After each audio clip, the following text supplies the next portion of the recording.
एक salaried employee पैसा क्यों नहीं बचा पाता अपनी लाइफ में? ओके बिल्कुल एकदम स्टार्टिंग में आपने एक अच्छा क्वेश्चन रख दिया। देखो आई थिंक बहुत सारी चीज़ें हो गई हैं। जिस टाइम से मैं आता हाँ। हूँ, I am not a very old model as yet, but हाँ। 15 16 17 साल हो गए मुझे भी कमाते हुए। जिस टाइम से मैं आता हूँ और जो आज का टाइम है ना, बहुत बदल चुका है। इवन इंडिया बहुत बदल चुका है। मल्टीफोल्ड हमारी इकोनॉमी हो चुकी है, बहुत सारे ब्रांड्स आ गए हैं, बहुत सारी एस्पिरेशंस लोगों की बढ़ गई हैं। हमारे टाइम पे एस्पिरेशंस डिफरेंट थी, आज डिफरेंट है। तो अगर मैं ज्ञान बांटूंगा किसी को तो हो सकता है उसको समझना है, बट इंपॉर्टेंट है समझने के लिए, बिकॉज हम जिस पोजीशन पे पहुंच गए हैं, we can be spendthrift, हम चीजें स्पेंड कर सकते हैं। बट अगर कोई 25,000 वाली सैलरी वाला बंदा इस पॉडकास्ट को सुन रहा है और वो नहीं बचा पा रहा, तो वो फिर एक थोड़ी ट्रबलसम सिचुएशन में है। बचा क्यों नहीं पाते? एस्पिरेशंस की वजह से, कंपैरिजन की वजह से। जो मुझे लगता है कि हम देखते हैं, मेरा दोस्त जो मेरे साथ ही पढ़ता था, उसने समहाउ अपने पेरेंट्स से पैसा लेकर एमबीए कर लिया, कुछ कर लिया, दूसरी बड़ी सिटी में चला गया। मैं 25,000 कमाता हूँ, वो 50,000 कमाता है। मेरी पहली सैलरी है, उसकी भी पहली सैलरी है। वो भी 23 साल का है, मैं भी 23 साल का हूँ। वो 50,000 में उसके पास ज्यादा लीवे है खर्चने का, पर मेरे पास 25,000 में उतना लीवे नहीं है खर्चने का। तो मैं कोशिश करता हूँ कि मैं उसका स्टेटस मैच कर लूँ। यही सबसे बड़ा इशू है कि हम कंपैरिजन में आ जाते हैं। हम अपनी सिचुएशन छोड़कर दूसरे की लाइफ जीने की कोशिश करते हैं, and that is where you will never be successful with that. कोशिश ये करो कि अगर आप किसी के साथ कंपैरिजन करना चाह रहे हो, कुछ चीजों में कर लो, प्रायोरिटाइज कर लो। मैं ये भी नहीं कह रहा कि बिल्कुल साधु ही बन जाओ। 25 साल का बच्चा, 23 साल का बच्चा साधु नहीं बन सकता। उसको भी अपनी सारी लाइफ में एंजॉयमेंट चाहिए। अगर उसने सोचा था गाड़ी लेनी है, बाइक लेनी है, उसको चाहिए, थोड़ा डिले कर लो। डिलेड ग्रेटिफिकेशन को भी एंजॉय करके देख लो। ये बड़े बड़े शब्द लगते हैं, बट ये वही चीजें हैं कि जैसे घर वाले कहते थे कि बाइक लेनी है, थोड़ा रुक जा, 6 महीने रुक के ले लियो।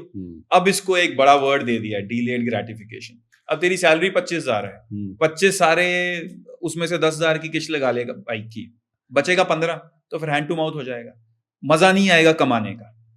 और वही अगर 6 महीने रुक के वो 10-10 हजार रुपए बचा लेगा, तो पैसे तो तेरी जेब में ही पड़े हैं, और वो फिर 60,000 रुपए जब जमा हो जाएंगे ना, तो फिर अच्छे से अच्छी वाली बाइक ले लेना। तो मतलब ये एक एग्जाम्पल है। ये 50,000 वाले के ऊपर भी लागू हो जाएगी, 1,00,000 रुपए वाले पे भी लागू हो जाएगी, 15,000 वाले पे भी लागू हो जाएगी। सेव हम इसीलिए नहीं कर पाते बिकॉज हम कंपैरिजन में बहुत जल्दी अपनी लाइफ में चले जाते हैं, और ये बहुत एक कॉमन सा ट्रेट है। ऑलमोस्ट हर कोई कंपैरिजन करता है, जो नहीं करता वो बच जाता है। तो क्या आपके हिसाब से कि अपनी लाइफ किसी को एंजॉय नहीं करना चाहिए? बिल्कुल करना चाहिए, वो तो मैं कह ही रहा हूँ। एंजॉय नहीं करोगे तो फिर कुछ भी मत करो, फिर तो कमाओ ही मत। नहीं, बट आप पैसे को बोल रहे हो ना यार कि पैसे को थोड़ा सा डिलेड ग्रेटिफिकेशन में जाना चाहिए, रुक जाऊं, तो फिर मैं अपना आज कैसे एंजॉय करूंगा फिर मैं? देखो, अगर आज को फंसा के एंजॉय कर सकते हो, अगर लगता है कि हाँ मैं क्रेडिट कार्ड पे लेकर और लोन पे लेकर आज मैं एंजॉय कर सकता हूँ, और आपको लगता है कि वो एंजॉयमेंट है, ट्राई करके देखो। एक छोटी चीज पे ट्राई कर लो। फॉर एन एग्जाम्पल, बाइक पे ट्राई कर लो, गाड़ी पे मत करना। पहले बाइक पे ट्राई करके देख लो, मजा आया कि मैंने 6 महीने में अपने आप को बांध लिया है गाड़ी की किस्त, बाइक की किस्त में, या फोन की किस्त में, या कोई भी टीवी बड़ा लेना था, या कोई गेमिंग कंसोल लेना था, 50,000 की चीज जो मैं अभी अफोर्ड नहीं कर सकता था, मैंने क्रेडिट पे ले ली। अब वो वाली इंजॉयमेंट आपको हो रही है, आप उस चीज को, गैजेट को, वो बाइक को एंजॉय कर पा रहे हो बिकॉज उसके साथ साथ आप ईएमआई दे रहे हो। ये आप अपने ऊपर एक्सपेरिमेंट करके देख लो। मैं तो ये कहता ही नहीं मेरी लाइफ से सीखो, आप खुद एक्सपेरिमेंट करके देख लो। मैं जो बोल रहा हूं ये मैंने अपने पे एक्सपेरिमेंट करके सीखा है, फिर उसके बाद आज बोल रहा हूं। जिसको इस चीज पे यकीन नहीं होता वो खुद के साथ एक्सपेरिमेंट कर ले। मैं ये बस एक सजेशन दूंगा कि बड़ा ज्यादा एक्सपेरिमेंट मत कर लेना।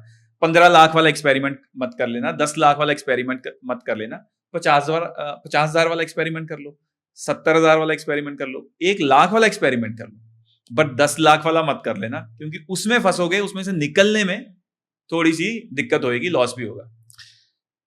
एक चीज आपने बहुत अच्छी करी, जो क्रेडिट कार्ड वाली बात है ना, इट्स अ बिग ट्रैप।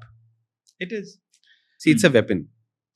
अगर आपको वाइजली यूज करना नहीं आता तो आपको कब वो बैकफायर कर जाएगा आपको पता भी नहीं चलेगा।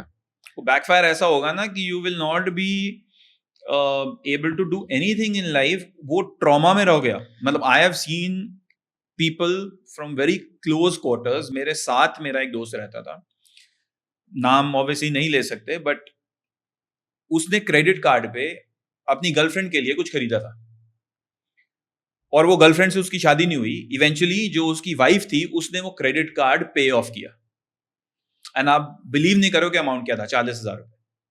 अपनी गर्लफ्रेंड के लिए वो 40,000 के लिए कुछ खरीदा था, 5-6 साल बाद किसी और लड़की से उसकी शादी हुई, उस लड़की ने शादी के 1 साल बाद उस 40,000 रुपए को लौटाया। 5 साल भी वो पैसे दे रहा था क्रेडिट कार्ड में। क्या कर रहा था? Minimum amount. That is the kind of trap credit card is. अच्छे से यूज करो। I use it. I've been using it for 16 years. आज तक मैंने क्रेडिट कार्ड वाले को 1 रुपया नहीं दिया है। उनसे कमाए जरूर है, पॉइंट्स कमाए हैं, ज्वाइनिंग जो वाउचर्स होते हैं वो लिए हैं, सब कुछ किया है। एयरपोर्ट लाउंजेस में गया हूँ, पैसे लिए हैं उनसे, उनको दिए नहीं। मेरे जैसा क्लाइंट किसी क्रेडिट कार्ड कंपनी को नहीं चाहिए। और वैसे बनो ना कि आप अपना फायदा सोचो, आप क्रेडिट कार्ड वाले का फायदा की सोचते हो। अभी मैं आपको बताता हूँ, I am gonna be travelling, मतलब मैं अब्रॉड भी ट्रैवल करता हूँ, मुझे घूमना अच्छा लगता है, इन इंडिया एंड अब्रॉड। अब मैं जा रहा हूँ, लास्ट ईयर में गया था, so I did all my payments abroad through credit card. तो मुझे तब तक ये नहीं पता था कि यार कुछ ऐसे क्रेडिट कार्ड्स भी आज आ गए हैं जो सिर्फ फॉरेक्स वाले क्रेडिट कार्ड्स हैं। कि फॉर एन एग्जाम्पल, आज $94 का है, तो आप यहां से अगर डॉलर खरीद के जाओगे तो आपको कुछ कमीशन पे करनी पड़ेगी। 50 पैसे, 1 रुपया। आपने $1000 खरीदे तो आपको 500 रुपए, 600 रुपए, फिर प्लस माइनस ये वो सब करना पड़ेगा। और जब वापस उसको सेल करोगे तो भी वो उससे कम में। तो पूरा हिसाब किताब लगा के चलोगे, अगर लाख रुपए का फॉरेक्स लेना है तो 2-3 हजार रुपए आपके लग ही जाते हैं। अब ये कार्ड है, वही कार्ड है, आप बाहर लेकर जाओ, आपको कुछ अपने पास ऐसे पैसा नहीं लेके जाना पड़ता। वहां जाओ, स्वाइप करो, जो उस मिनट का रेट होगा डॉलर का या जिस भी कंट्री में हो वो कट जाएगा। नो कमीशन, नथिंग, कन्वर्जन देना ही नहीं है, कुछ भी नहीं देना है। नो कन्वर्जन, नथिंग, कुछ रिडीम नहीं करना, कुछ बाय नहीं करना, कुछ लॉजिस्टिक्स नहीं, कोई कुछ नहीं। एंड जो आपने वहां पैसा खर्चा उसके पॉइंट पे मिलेंगे। सो आप फॉरेक्स खर्चने पे भी you can actually earn money.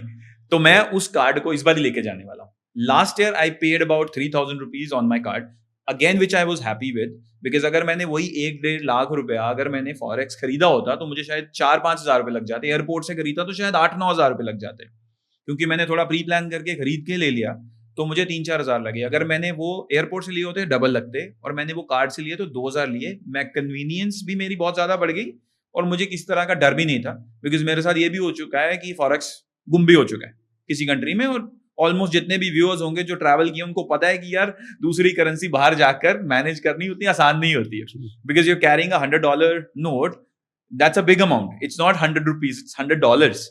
तो मतलब छोटी छोटी चीजें हैं, but they make a huge difference. तो क्रेडिट कार्ड ट्रैप जरूर है, बट क्रेडिट कार्ड एक बहुत अमेजिंग चीज है मेरे हिसाब से। Between a debit card and a credit card, I would always prefer a credit card, but with discipline.